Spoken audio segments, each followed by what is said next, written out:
Hello everyone. আজি Guwahati high কোৰ্টৰ previous ইয়েৰ কুৱেশ্যন পেপাৰ 2024 ডিছকাছ কৰিম। ইয়াত কেৱল জেনেৰেল নলেজৰ ছেকশ্যনটো ডিছকাছ কৰা হৈছে।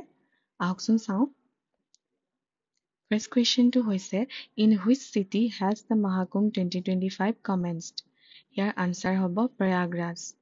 আমি সকলোৱে জানো এইবাৰৰ কুম্ভ মেলা বহুত স্পেচিয়েল হয় কিয়নো 144 ইয়েৰ্ছৰ মূৰত চেলিব্ৰেট কৰা হৈছে আৰু ইয়াক আমি মহাকুম্ভ মেলা বুলি কওঁ। পূৰ্ণ কুম্ভ মেলা 12 বছৰ মূৰে মূৰে চেলিব্ৰেট কৰা হয়, আৰ্ধ কুম্ভ মেলা 6 বছৰ মূৰত আৰু নৰ্মেল কুম্ভ মেলা 3 বছৰৰ মূৰত। আৰু এটা কথা জানি থোৱা ভাল যে 2017ত ইউনেস্কোই এই কুম্ভ মেলাক ইনটেঞ্জিবল কালচাৰেল হেৰিটেজ লিষ্টৰ অন্তৰ্ভুক্ত কৰিছে। আৰু এই কুৱেশ্যন পেপাৰখনৰ যিবিলাক কুৱেশ্যন কাৰেণ্ট এফেয়াৰৰ লগত ৰিলেটেড হয় তাত সেই কুৱেশ্যনবিলাকত এনেদৰে ৰেড কালাৰে কাৰেণ্ট এফেয়াৰ বুলি মাৰ্ক কৰি দিয়া হৈছে, আপোনালোকে চাব পাৰে। আৰু নেক্সট কুৱেশ্যনটো হৈছে which state is organizing a grand Jhumur dance performance featuring 8000 টি ট্ৰাইব আৰ্টিষ্ট? ইয়াৰ আনচাৰটো হ'ব আছাম। নেক্সট কুৱেশ্যনটো হৈছে what is Kutch Ajrakh known for and recently earned its geographical indication or GI tag? আৰু ইয়াৰ আনচাৰটো হ'ব ট্ৰেডিশ্যনেল টেক্সটাইল ক্ৰাফ্ট। কাচ্চ বুলি ক'লে আমি জানো কোনখন ষ্টেটৰ হ'ব, গুজৰাট। নেক্সট কুৱেশ্যনটো হৈছে on which date does the beating retreat ceremony marking the conclusion of Republic Day celebrations take place at Bijay Chowk in Delhi? ইয়াৰ আনচাৰটো হ'ব জানুৱাৰী 29। 26 জানুৱাৰীত ৰিপাব্লিক ডে চেলিব্ৰেট কৰে আমি সকলোৱে জানো। তাৰ 3 দিনৰ পাছত এণ্ডিং চেৰেমনি হিচাপে যি চেলিব্ৰেট কৰা হয় তাকে আমি বিটিং ৰিট্ৰিট চেৰেমনি বুলি কওঁ। এইটো ইভিনিং টাইমত চেলিব্ৰেট কৰে আৰু ক'ত পাতে? বিজয় চৌক, নিউ দিল্লী। নেক্সট কুৱেশ্যনটো হৈছে in which Indian state did the Bharatiya Kala Mahotsav showcasing north east India's culture conclude? ইয়াৰ আনচাৰটো হৈছে তেলেংগানা।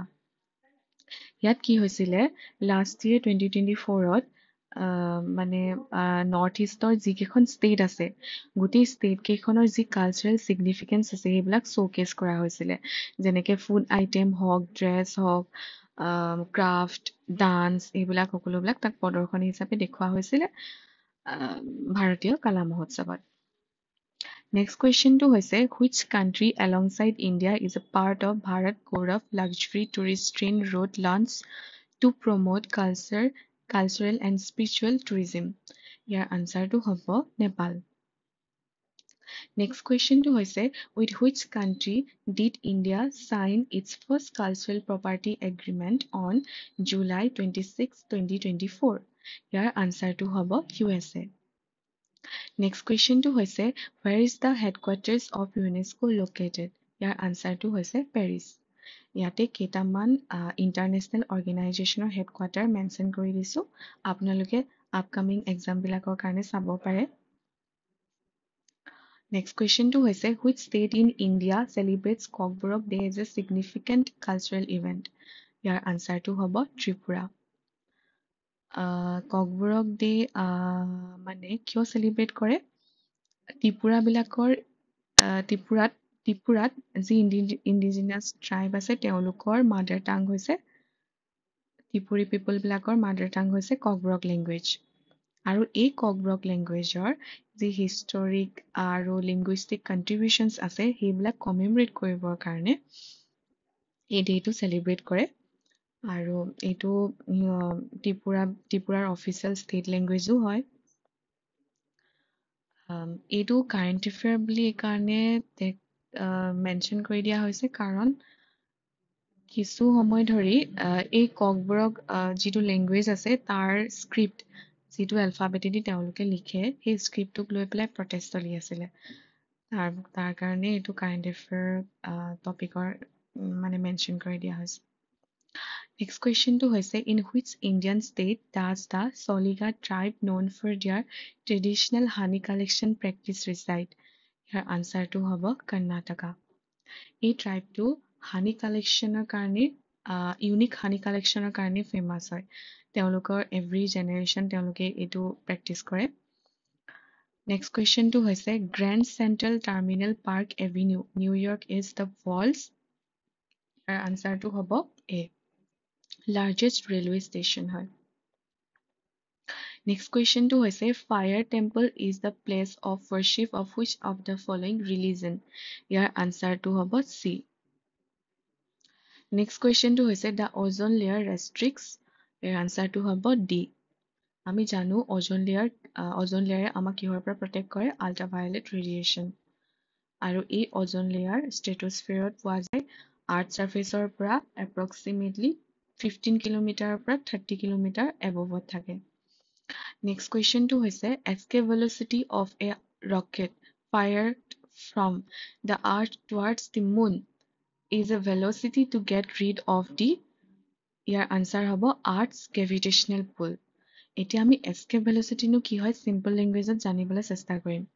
এতিয়া আৰ্থ ছাৰ্ফেচৰ পৰা মাটিৰ পৰা যেতিয়া আমি বস্তু এটা ওপৰলৈ দলিয়াই দিওঁ তেতিয়া কি হয় বস্তুটো এটা চাৰ্টিন হাইটলৈ যায়, তাৰ পৰা আকৌ তললৈ নামি আহে। এই তললৈ নামি অহাৰ কাৰণনো কি হয়, গ্ৰেভিটেশ্যনেল ফ'ৰ্চ। এই গ্ৰেভিটেশ্যনেল ফ'ৰ্চৰ কাৰণে বস্তু এটা ওপৰলৈ, যিকোনো বস্তু এটা আমি যেতিয়া ওপৰলৈ দলিয়াই দিওঁ তললৈ নামি আহে। যেতিয়া ৰকেট এটা আমি আৰ্থৰ পৰা ওপৰলৈ পঠিয়াওঁ তেতিয়া আৰ্থৰ এই গ্ৰেভিটেশ্যনেল ফ'ৰ্চ এস্কেপ কৰিবৰ কাৰণে যি ভেলচিটি দৰকাৰ হয়, মিনিমাম ভেলচিটি যি দৰকাৰ হয় সেইটোকে এস্কেপ ভেলচিটি বুলি কোৱা হয়। নেক্সট কুৱেশ্যনটো হৈছে who fits with this description, ডেছক্ৰিপশ্যনটো কি দিছে, Indian cotton merchant, banker, congressman, a close associate of Mahatma Gandhi. আনচাৰটো কি হ'ব, ইয়াৰ আনচাৰটো হ'ব জামনালাল বাজাজ। নেক্সট কুৱেশ্যনটো হৈছে who is known as Indian Bismarck, ইয়াৰ আনচাৰটো হ'ব চৰ্দাৰ বল্লভ ভাই পেটেল।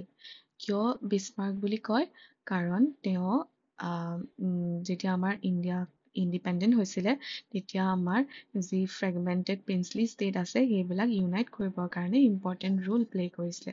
সেইকাৰণে সেই আমাৰ জাৰ্মানৰ যি বিছমাৰ্ক আছে, বিছমাৰ্ক সেই ব্যক্তিজন যিজনে জাৰ্মানৰ ইউনাইট কৰিবৰ কাৰণে হেল্প কৰিছিলে, সেই ব্যক্তিজনৰ লগত আমি কম্পেয়াৰ কৰোঁ। নেক্সট কুৱেশ্যনটো হৈছে under the Mountbatten plan of 1947 the people of this were given the right to decide through a plebiscite whether they wish to join Pakistan or India. ইয়াৰ আনচাৰটো হ'ব নৰ্থ ৱেষ্ট ফ্ৰণ্টিয়াৰ প্ৰভিন্স আৰু Sylhet district of Assam. ইয়াত কুৱেশ্যনটো সুধিছে যে যেতিয়া India আৰু Pakistan partition হৈছিলে সেই সময়ত কোনকেইখন প্লেবিচাইটৰ এই থ্ৰুৱেদি সোধা হৈছিলে যে তেওঁলোকে ক'ত জইন কৰিব বিচাৰে, পাকিস্তানত জইন কৰিব বিচাৰে নে ইণ্ডিয়াত জইন কৰিব বিচাৰে। এই প্লেবিচাইট মানেনো কি হয়, ইয়াৰ মানে হৈছে সেই পাৰ্টিকুলাৰ প্লেচ যিকেইখন প্লেচক মানে সুধিছিলে ক'ত জইন কৰিব বিচাৰে তাত বাস কৰা পিপলবিলাকক ভোটৰ থ্ৰুৱেদি, ভোটিং চিষ্টেম হৈছে সিহঁতক ভোটৰ থ্ৰুৱেদি সুধিছিলে তেওঁলোকে ক'ত জইন কৰিব বিচাৰে। আৰু নেক্সট কুৱেশ্যনটো হৈছে to which of the republic of Buddha belong. ইয়াৰ আনচাৰটো হৈছে চাক্যা। আমি সকলোৱে জানো বুদ্ধা জন্ম ক'ত হৈছিলে, লুম্বিনী, আৰু এই লুম্বিনী কোন ৰিপাব্লিকৰ অন্তৰ্ভুক্ত তেনেকে বুলি সুধিছে, সেইটো হৈছে চাক্যা। নেক্সট কুৱেশ্যনটো হৈছে দ্য টাৰ্ম য়াভানিকা মিণ্ট। এই টাৰ্ম য়াভানিকা মানে এইটো এটা টাৰ্ম হয় যিটো ইণ্ডিয়ান থিয়েটাৰৰ লগত ৰিলেটেড হয়, আৰু যিটো ইয়াৰ আনচাৰটো হ'ব চি, কাৰ্টেইন। ইণ্ডিয়ান থিয়েটাৰত ষ্টেজত যি কাৰ্টেইন হিচাপে ইউজ কৰে সেইখনক য়াভানিকা বুলি কৈছিলে এনচিয়েণ্ট ইণ্ডিয়ান থিয়েটাৰত। নেক্সট কুৱেশ্যনটো হৈছে CP Grams platform functions under which department. ইয়াৰ আনচাৰটো হ'ব B, department of administrative reform and public grievances. CP Grams মানেনো কি, ইয়াৰ ফুল মিনিংটো হৈছে centralise public grievance redress and monitoring system. ইয়াত মানে কি হয়, তাত মানে যিকোনো মানুহে কমপ্লেইন ফাইল কৰিব পাৰে against any department of central or state government of India. Next question to hoise, which state won the Santos Trophy National Football Championship title recently? Your answer to hobo West Bengal A. Next question to hoise, what is the title of novel for which Samantha Harvey won the 2024 Booker Prize? Your answer to hobo Orbital. এইটো প্ৰত্যেক বছৰে দিয়ে Booker prize 2024 অৰবাইটেল বুকখনৰ কাৰণে দিয়া হৈছিলে Next to hoise, which of the following invention gave birth to the much cheaper microcomputers? Your answer to hobo B microprocessor. এই last তিনিটা question 23, 24, 25 এইকেইটা কম্পিউটাৰ ৰিলেটেড হয় আৰু 24 কুৱেশ্যনটো হৈছে which of the following language does the computer understand? ইয়াৰ আনচাৰটো হ'ব C. Computer understands only binary language. Last কুৱেশ্যনটো হৈছে what does USB stands for? ইয়াৰ আনচাৰটো হ'ব C. Universal Serial Bus. এইটো কুৱেশ্যন কেইবাবাৰো আহে চ' আজিলৈ ইমানেই আৰু আপোনালোকক যদি এই পিডিএফটো দৰকাৰ হৈছে মানে আপোনালোকে যদি ডাউনলোড কৰিব বিচাৰে তলত লিংকত মই আপলোড কৰি দিছোঁ আপোনালোকে ডাউনলোড কৰিব পাৰে থেংক ইউ